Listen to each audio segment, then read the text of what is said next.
नमस्कार, वंदे मातरम। मैं हूं श्यामगिरी। आप देख रहे हैं हमारा चैनल मुद्दा भारत का। मुद्दा भारत का यानी मुद्दा आपका। मुद्दा है दिशा सालियन और सुशांत सिंह राजपूत का। जी हाँ, पिछले मतलब 2 दिन से दिशा सालियन का मामला काफ़ी हाइलाइट पे हो रहा है। अधिवेशन में भी मामला उठ रहा है और कोर्ट में तो है ही, सोशल मीडिया पर और चैनलों पर देखेंगे तो दिशा सालियन को लेकर काफ़ी अफरा-तफरी का माहौल है राजनीति में। महाराष्ट्र की राजनीति में देखा जाए तो दिशा सालियन और सुशांत सिंह राजपूत को जो है आदित्य ठाकरे से जोड़ के इस मामले को काफी हाईलाइट किया गया है और अब भी हो रहा है। लेकिन अब सवाल ये उठता है कि 5 साल बाद इस मामले को फिर से क्यों उठाया गया। दिशा सालियन के पिता सतीश सालियन उस समय जब मामला हुआ था जून 2020 का, उस समय तो वो बार बार यही कहते थे कि हमारी बेटी को मौत हुई है, उसको बदनाम मत करो, उसके साथ रेप का मामला मत बनाओ। उन्होंने नीतीश राणे को मानहानि का भी नोटिस देने की बात कही थी। लेकिन आज जो है सतीश सालियन फिर से कोर्ट में गए हैं और उन्होंने कहा है कि मुझे न्याय चाहिए। सतीश सालियन का मैंने वीडियो भी देखा। उन्होंने कहा कि उस समय मेरी मानसिक स्थिति ठीक नहीं थी, मैंने पुलिस पर भरोसा किया और अब ऐसा लग रहा है कि मेरी बेटी के साथ नाइंसाफी हुई है, इसलिए मैंने फिर से जो है इसको कोर्ट में जाके हम जो कि मामला पूरा दूध का दूध पानी पानी होना चाहिए, ऐसी गुहार लगाई है। तो हमारे साथ में सीनियर एडवोकेट विवेक जोशी जी। हम इनसे जानने की कोशिश करेंगे कि दिशा सालियन हो चाहे सुशांत सिंह राजपूत का मामला हो, 5 साल के बाद अब पुलिस क्या जांच करेगी अगर हाईकोर्ट आदेश आदेश देती है, चाहे सीबीआई इंक्वायरी हो, चाहे सीआईडी इंक्वायरी हो, चाहे एक स्पेशल ब्रांच की इंक्वायरी हो, तो पुलिस अब इसकी किस तरह जांच करेगी, क्योंकि 5 साल में तो काफी चीजें इधर उधर हो जाती है। पोस्टमार्टम रिपोर्ट तो वही दिखाई है जो पेज पन्नों पे है। तो अब जो है जो उनके एडवोकेट हैं ओझा, नीलेश ओझा जी, जिस तरह से आरोप लगा रहे हैं कि आदित्य ठाकरे की जो कॉल डिटेल है वो निकाली जाए, बॉडी का जो स्टेटस है वो देखा जाए। 14 माले से गिरने के बाद बॉडी छत विक्षत हो जाती है, लेकिन दिशा सालियन के बॉडी के साथ ऐसा कुछ भी नहीं था। तो जो मामले को किस तरह जाँच पड़ताल की जाएगी अगर जाती है, क्योंकि इसका कोर्ट में तो सबूत चाहिए। सर, स्वागत है आपका एक बार फिर से। जी, बहुत-बहुत हमारा धन्यवाद। सवाल यही है, सबसे ख़ास ये है कि 5 साल के बाद पुलिस के हाथ में क्या लगेगी, अगर इसमें सच्चाई कुछ निकालनी है तो? सवाल तो आपका बहुत वाजिब है, लेकिन इससे पहले सवाल ये पूछना चाहिए साहब भारत में लोगों को कि भाई 5 साल के बाद क्यों? जी। दिशा सालियान के जो पिताजी हैं, उन्होंने 5 साल बाद जाके कोर्ट में गुहार लगाई है, तो अगर ये मेरे ख्याल से कोरोना के टाइम का बिल्कुल, मामला है, बिल्कुल। 2020-21 के आसपास का मामला 20 है। का मामला है। 20 का मामला है तो चलो 20 में उनकी मानसिक स्थिति खराब रही होगी, 21 में भी खराब रही होगी, 22 में भी खराब रही होगी, आज 2025 हम पहुंच गए तो आज मानसिक स्थिति वो कह रहे हैं आज मेरी मानसिक स्थिति ठीक हो गई जिसकी वजह से मैं आया हूँ। अब मैं इस चीज को 3 या 4 भाग में एनालिसिस करता हूँ कि एक, वो आज की इसलिए गए कि आज उनके पास कुछ ऐसे पुख्ता सबूत आ गए जिसने उनका जो सोचने का तरीका था वो बदल दिया कि भाई जी। आज मेरे पास सबूत है। दूसरा ये हो सकता है कि भाई उनके ऊपर उस समय पे कोई प्रेशर रहा हो कि भाई बिल्कुल। तुम्हें नहीं करना है, जिसकी वजह से वो डर गए हों और आज वो प्रेशर हट गया हो तो आज वो कहें कि भाई ठीक है आज तो प्रेशर नहीं, आज मैं जाके मैं खुले तौर पे बोल सकता हूँ। तीसरी चीज ये हो सकती है कि भाई उन्हें आज किसी ने उकसाया जी। कि भाई आप जाके बोलो। तो अब ये जो है ये जांच का विषय है। देखिए कोई भी परिवार, जब किसी के परिवार में मर्डर होता है या कुछ होता है तो हर परिवार अलग अलग तरह से रिएक्ट करता है। कुछ परिवार ऐसे होते हैं जो तुरंत जाके एफआईआर कर देते हैं, कुछ एफआईआर ऐसी होती हैं जो टाइम के बाद होती हैं। अब इसमें अगर एफआईआर होगी भी कोर्ट के आदेश के बाद तो डिले इन एफआईआर मतलब क्या कारण है उसका, आप क्यों इतने जी। साल तक चुप रहे। और दूसरी चीज सब, आज की डेट में जो भी मैं टीवी के माध्यम से, आपने अभी इतना बताया और बाकी लोगों ने बताया, सब यही कहा, मैं ये समझा उस बात को कि भाई हमारे पास आज की डेट में बहुत सारे ऐसे सबूत हैं जो आदित्य ठाकरे को दिशा सालियान के मर्डर के साथ और दिशा सालियान के बाद जो सुशांत सिंह राजपूत का मर्डर हुआ, जिसको मर्डर मानते हैं और कुछ लोग आत्महत्या मानते हैं, जो भी है उनके साथ लिंक कर सकते हैं। लेकिन बात यह है कि वो सबूत क्या है। जी। मेरे बोलने से या आपके बोलने से तो ये चीज नहीं हो जाएगा। अभी देखिए अगर एक तरफ वकील है तो उनकी तरफ भी वकील होगा, तो हर एक वकील का अपना अपना तरीका है सबूतों को देखने का। और अभी तक जो भी बात हो रही है मीडिया में कि हमारे पास ये है, वो एक एनालिसिस हो रही है, टेक्निकल एनालिसिस। कि एक लड़की 8वें माले से गिरी, 14वें माले से गिरी, वो कितनी दूर गिरनी चाहिए थी, वो कितनी नजदीक गिरनी चाहिए थी, उसकी बॉडी में क्या टूटना चाहिए था, क्या नहीं टूटना चाहिए था, ये सारी बात है। लेकिन बात यह है कि ये सारी चीजें जो है आदित्य ठाकरे के साथ और दीनू मोरिया के साथ और सूरज पंचोली जिसका नाम वो लोग ले रहे हैं, या और भी 2-4 लोग जिसके भी नाम ले रहे हैं, उनके साथ आप उन्हें कनेक्ट कैसे करोगे? जिस समय दिशा सालियान की एक्सीडेंटल डेथ हुई, उस समय क्या ये लोग उसके आजू बाजू थे? अगर ये लोग नहीं थे तो क्या इन लोगों ने उस चीज को करवाया? अभी ये कह देना कि भाई वो लड़की जो है एक ऐसी स्थिति में थी, मतलब वो पार्टी कर रही थी या जो कुछ भी कर रही थी, तो पार्टी करने वाला आत्महत्या नहीं करता जी। सर। आत्महत्या करने ना करने के बीच में बहुत छोटा सा फ्रैक्शन ऑफ सेकंड्स का फर्क होता है। एक आदमी अगर किसी भी चीज में प्रेशर में आ गया और उसके साथ कुछ हो गया तो वो कभी भी आत्महत्या कर सकता है। तो ये बात तो मैं मानता नहीं कि भाई इस तरह से चीज हुई होगी, लेकिन ये भी बात है कि 5 साल के बाद क्यों जी। और 5 साल के बाद आप किसको दे पाओगे? देखिए, सुशांत सिंह राजपूत का तो जो इन्वेस्टिगेशन हुआ वो पहले लोकल तौर पे महाराष्ट्र पुलिस में हुआ, फिर उसके बाद जो है उसमें बिहार की पुलिस भी आई इन्वेस्टिगेशन करने के लिए, क्योंकि वो बिहार प्रदेश से था। उसके बाद की जो कहानी आई वो ये हुई कि भाई सीबीआई को दे दिया, आखिर में क्लोजर रिपोर्ट फाइल हुई नहीं हुई आज तक किसी को पता है। तो सर आज आदित्य ठाकरे जी, जो कि एक टोटली नॉन एंटिटी हो गए हैं पॉलिटिक्स में, ये वापस मुद्दा उठाना, इससे पहले भी कई पीआईएल होती गई हैं। अगर उस लड़की का, उस महिला का मर्डर हुआ है तो भाई जो गुनहगार हैं उनको तो सजा मिलनी चाहिए, लेकिन किया किसने है ये कैसे साबित होगा? लेकिन सर सुसाइड भी अगर हुआ है तो सुसाइड कहाँ सामने आया कि क्यों सुसाइड हुआ है? उसका रीजन भी तो होता है सुसाइड करने का कि क्या टेंशन में थी, कोई दबाव था, ऐसा ये भी तो मामला सामने नहीं आया। और 2-2 सुसाइड होता है 1 हफ्ते के अंदर। सर कैसा है कि 2 नहीं, ऐसे कई सुसाइड हुए जी। आप अगर जो ये बॉलीवुड जिसको आप बोलते हो, इन लोगों के ऊपर अपने अलग तरह के प्रेशर होते हैं। ये जो देखते हैं आप, इनका एक फेक खुशी देखते हो टीवी पे, जो देखते हो कि हमें ऐसा होता नहीं है, तो इनके अंदर खुद के अंदर क्या प्रेशर चल रहे हैं ऐसा आप देखेंगे। कितनी महिलाओं ने सुसाइड किया है, ये दिशा सालियान या फिर सुशांत सिंह राजपूत ये अकेले नहीं है, इससे पहले भी कई लोगों ने सुसाइड किया है। ऐसा कितने ही उदाहरण मैं बता दूं आपको जो लोगों ने सुसाइड किया। अब उनकी मनस्थिति उस समय क्या थी, फेलियर हो चुका था, प्रेशर किस चीज का था। और दूसरा सबसे बड़ी चीज है सर, जो ये ड्रग्स का जो इशू है वो वहां पर बहुत ज्यादा है।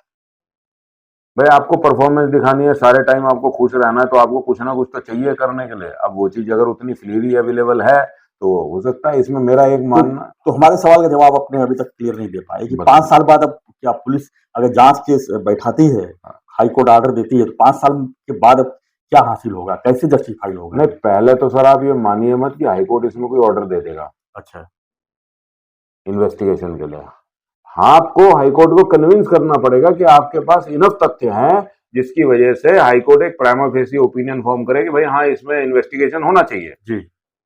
तो हाई कोर्ट उस फाइल को खोलेगा। तो ऐसे क्या सबूत है उसमें, उन फाइल में जो बंद लिफाफे में रखे हैं, जो लोगों को नहीं पता, तो लोग तो हाई कोर्ट के ऑर्डर तक का आप वेट करिए। अब अगर सबूत उसके पिताजी के पास हैं तो ये सबूत उनके पास आए कहां से, ये सवाल भी बनता है। अगर उनके पास ये सबूत थे तो वो हाई कोर्ट जा क्यों रहे हैं? वो तो जो इन्वेस्टिगेशन ऑफिसर था उसके पास ही अर्जी लगाते। आज तो भाई अगर आप उस समय कहो कि आदित्य भरोसा ना हो उनको पुलिस पर, नहीं, ऐसा देखिए भरोसा ना हो वाली बात नहीं है। मैं तो एक बात बोलता हूँ कि उस समय पे जो है आदित्य ठाकरे के पिताजी चीफ मिनिस्टर थे जब ये हुआ, चलो ठीक है, आप एक बार को उसमें मान लो कि भाई उस समय होम मिनिस्ट्री और पुलिस सारे उनके पिताजी के अंडर थी, वो बचा लेते उसको। आज तो नहीं है जी, आज तो नहीं है। आज तो भाजपा के नीतीश राणे जी जो है वो खुलेआम कह रहे हैं कि भाई ये हत्या है, इसके ऊपर जांच होनी चाहिए। तो फिर आज आपको इन्वेस्टिगेशन ऑफिसर के पास जाना चाहिए था। आप जो है director general of Maharashtra police के पास जाते, वहां से खुलवा लेते। कोर्ट की निगरानी में अगर जांच होती है तो और अच्छे से होती है, ऐसा लोगों का भरोसा रहता है। इसलिए हो सकता है हाई कोर्ट गए होंगे, लेकिन हाई कोर्ट तो कुछ ना कुछ तो आदेश देगी। ये तो नहीं कहेगी कि इसको ये फालतू है, इसको ये खारिज कर देगी। कुछ ना कुछ तो ऑर्डर देगी ना सर। तो उस ऑर्डर को कैसे पुलिस इन्वेस्टिगेट करेगी? अगर देखिए हाई कोर्ट ने पुलिस को डायरेक्शन दिया जी कि भाई आप इसको इन्वेस्टिगेट करो जी, तो ये सारे सबूत जो इन्होंने हाई कोर्ट में दिए हैं जी, ये पुख्ता तौर पे सबूत है, तो ये चले जाएंगे वहां पर जी। तो ये सबूत जो है चार्जशीट के साथ लग के उसके साथ आएंगे। अब उसमें अगर ये चीज मान लीजिए एफआईआर रजिस्टर हो जाती है और ये सबूत इतने पुख्ता हैं कि ये उस समय पे उद्धव ठाकरे जी का लड़का आदित्य ठाकरे वहीं था, डीनो मोरिया वहीं था, वो जो कुछ भी था नहीं, ये सब वहीं थे। उनके वकील नीलेश ओझा तो यही कह रहे हैं। मैं कह रहा हूं, आप मेरी बात समझिए, नीलेश ओझा जी का जो पक्ष है वो बिल्कुल सही है। अगर ये साबित होता है कि भाई ये वहीं पे थे, जी तो पुलिस इनका कस्टोडियल इंट्रोगेशन मांगेगी, बिल्कुल उस समय इनको गिरफ्तार करेगी, बिल्कुल तो कस्टोडियल इंट्रोगेशन में बहुत कुछ बताएंगे। जी उसके बाद पुलिस इनका नार्को टेस्ट मांग सकती है। बिल्कुल अगर कोर्ट अलाउ करता है तो आप इनका नार्को टेस्ट करिए। जी लेकिन इस समय पर आप इतना तो वेट करिए कि भाई जो सबूत आप कोर्ट में दे रहे हैं, कोर्ट तो उनको एवेल्युएट करे पहले कि ये है। अभी आदित्य ठाकरे कोई हलवा पूरी या कोई लड्डू नहीं है जो आप जी ऐसे ही उठा के खा जाओगे उसको। वो भूतपूर्व सीएम का लड़का है और उसके बाद जो है उसकी एक अपनी स्टैंडिंग है। अब उसने अगर गुनाह किया है तो दो फांसी, मैं उसके लिए नहीं कह रहा, लेकिन ऐसा भी नहीं होना चाहिए कि मीडिया ट्रायल हो गया जी, कि मीडिया ने हल्ला कर दिया तो इसलिए आप उसको बिल्कुल साइड पे लगा दो और उसको फांसी पे टांग दो। ये नहीं होना चाहिए। दिशा सालियान सर और भी बहुत से नेता है, तो आदित्य ठाकरे का है, कुछ ना कुछ तो होगा इन्वॉल्वमेंट, तभी तो इतने लोग मतलब सच्चाई से नाम लेते हैं कि 100% इन्वॉल्वमेंट है, उसे जांच करो।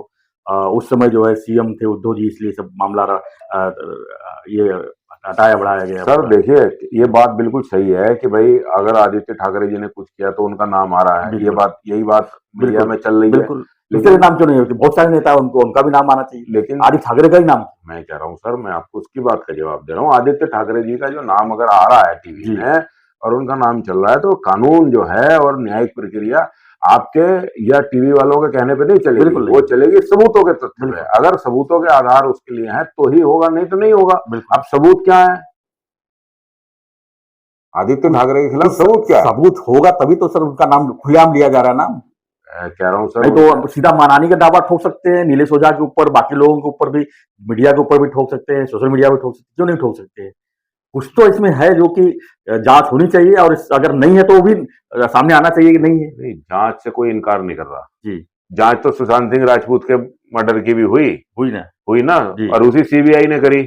तो सीबीआई की जांच में क्या निकला? जब सीबीआई सीखिए सर, यहाँ पे ये भी मैं बोलूंगा, हाँ सीबीआई ने जब सुशांत सिंह राजपूत का जांच की, हाँ। दिशा सालिन ने साइड क्यों कर दिया? उसको तो लिया ही नहीं वो फाइल। तो अगर सुशांत सिंह राजपूत की जांच में मर्डर के तथ्य आते तभी तो वो बैक इन्वेस्टिगेट करते हैं। अब सुशांत सिंह राजपूत की जांच में अगर ये आया कि भाई इसने सुसाइड किया जी जिस भी वजह से हुआ, तो उन्होंने फाइल क्लोज कर दी।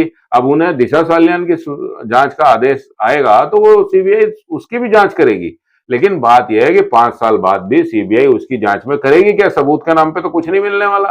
तो मुझे ऐसा लगता है कि कहीं ना कहीं ये केस जो है एक परमानेंट क्लोजर की तरफ जा रहा है। अच्छा। उसके बाद कुछ नहीं होने वाला। हाँ, उसके बाद बचा ही कुछ नहीं। एक बार क्लोजर रिपोर्ट फाइल हो गई कि भाई इसमें कोई तथ्य नहीं है, बात खत्म हो गई। जी अभी मेरे को अलावा कोई एलिगेशन मेरे ऊपर लगाएगा तो ये जरूरी नहीं है ना कि मैं मीडिया में आके उस एलिगेशन को कंटेस्ट करूं। मुझे कोई जरूरत नहीं है। जब मुझे कोर्ट बुलाएगा मैं बताऊंगा कोर्ट को।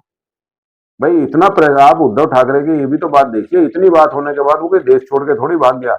इसी तरह से हम क्यों देखते हैं कि उसका नाम आ रहा है तो वो गुनहगार होगा? भाई उद्धव ठाकरे के पास पासपोर्ट है, कुछ भी है, वो चला जाए कहीं अगर उसने किया है। अगर उसके मन में ये है कि भाई मैंने किया है, तो वो भी तो कोशिश करेगा बचने की। अब बताइए वो भाग जाए? कहीं भागा क्या? वो नहीं भागा, वो फेस करने के लिए बैठा है यहाँ पे। तो इसका मतलब ये है कि सर, ये कोई जरूरी नहीं है कि जो मीडिया बोल रहा हो वो सही बोल रहा होगा। मेरे हिसाब से ये है कि आप जांच का इंतजार करिए, क्या होने वाला है तब देखिए। अगर दिशा सालियान की जांच होती है और उसमें साबित हो जाता है कि दिशा सालियान का मर्डर हुआ, तो मैं आपको ये बात बता रहा हूं कि फिर सुशांत सिंह राजपूत का केस दोबारा खुल जाएगा। बिल्कुल क्योंकि ये कहीं ना कहीं ये केस जो है आपस में कनेक्टेड है। इनका कनेक्शन सिर्फ इतना है कि वो इसकी पुरानी मैनेजर थी। बिल्कुल तो हमको कहीं ना कहीं मतलब वेट करना चाहिए, हमको देखना चाहिए कि भाई इससे पहले भी कई बार पीआईएल फाइल हुई है। पिछली बार भी मैंने आपको बताया था कि भाई पीआईएल तो फाइल होती रहती है। आज लेकिन बात आज की पीआईएल में और पुरानी पीआईएल में फर्क है कि आज खुद दिशा सालियान के पिताजी गए हैं ये बोलने के लिए कि भाई मैं, अभी देखिए वो टीवी पे आए, मेरे ख्याल से रिपब्लिक भारत पर भी वो चैनल बिल्कुल पे आकर आए उन्होंने आए। बोला। तो भाई अगर आप बोल रहे हो तो आप वो जो सबूत हैं वो आप रिपब्लिक भारत में दिखा देते हैं या आज आप मीडिया में रिलीज कर देते हैं कि भाई मेरे पास उद्धव ठाकरे के खिलाफ ये है। ऐसा तो कुछ किया नहीं है। जी ये ऐसा होना चाहिए था, वैसा होना चाहिए था, ये होना चाहिए था, वैसा होना चाहिए था। तो इस पे कुछ मुझे नहीं लगता कि इसको कुछ मतलब बहुत ज्यादा। आज आदित्य ठाकरे ने भी बयान दिया है, उन्होंने कहा है कि जो भी सवाल है हम हाई कोर्ट में जरूर दूंगा, हम अगर दोषी हैं जो निर्दोष हो तो भी हमें हाई कोर्ट में जवाब देंगे। मीडिया जवाब नहीं दिया उन्होंने। तो क्यों दे मीडिया को जवाब? ऐसा देखिए, हाई कोर्ट में अगर उनको बुलाएंगे जी। तभी वो जवाब देंगे। खुद तो जाके इंटरवीनर बन सकते हैं वो चाहे तो, एक बार पहले भी तो बने। क्या तो आप अपने हिसाब से बताइए, क्या हाई कोर्ट खुद ट्रायल लेगा? नहीं, हाई कोर्ट क्यों ट्रायल लेगा? हाई कोर्ट तो जांच का आदेश दे देगा। हाई कोर्ट का जी। मन है, हाई कोर्ट को लगता है कि सीबीआई की जांच होनी चाहिए, सीबीआई की देगा, और हाई कोर्ट को लगता है कि महाराष्ट्र पुलिस की जांच होनी चाहिए, महाराष्ट्र पुलिस की होगा। लेकिन इस चीज के लिए आदित्य ठाकरे को हाई कोर्ट समन इशू करके बुलाएगा, इस तथ्य को मैं नहीं मानता। वो खुद जाके इंटरवीन करें, और आज मैं कह रहा हूं कि अगर उन्होंने इंटरवीन करने की गलती करी इसमें, जी। तो ये मुद्दा थोड़ा उनके खिलाफ जाएगा। मेरे हिसाब से उन्हें इंटरवीन करने की जरूरत नहीं है। आज की डेट में सिर्फ ये इल्जाम है कि भाई इन्होंने ये किया है। वो इन्वेस्टिगेशन पुलिस करेगी, और पुलिस जो इन्वेस्टिगेशन करेगी उसके बाद आपके पास जो कानूनी प्रक्रिया है आप उसमें करिए। अभी इंटरवेंशन की एप्लीकेशन उनको फाइल करने की जरूरत नहीं, और उन्हें करनी भी नहीं चाहिए। और मैं तो ये कहता हूं कि उद्धव ठाकरे जी को, सॉरी, आदित्य ठाकरे जी को किसी भी कंडीशन में मीडिया में आके कोई बयानबाजी करने की जरूरत नहीं है। जो उनका पीआर एजेंसी और जो उनका वकील है, या अगर मेरी बात वो सुन रहे हो तो सुन के चुपचाप घर में बैठ जाएं। किया नहीं किया वो जांच में आएगा। तुमको अभी बोल के अपने खिलाफ कुछ लेने की जरूरत नहीं है।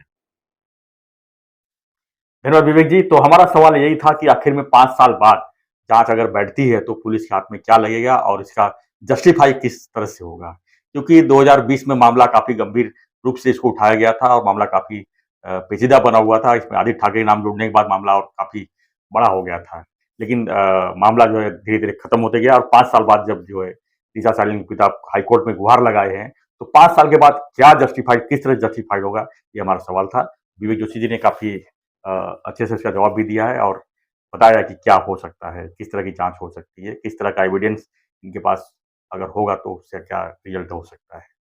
फ्रेंड्स, आपकी क्या प्रतिक्रिया है हमें कमेंट बॉक्स में लिखिए और बने रहिए हमारे साथ, देखते रहिए इसी खबरों के लिए मुद्दा भारत का। चैनल को लाइक, शेयर और सब्सक्राइब जरूर करें।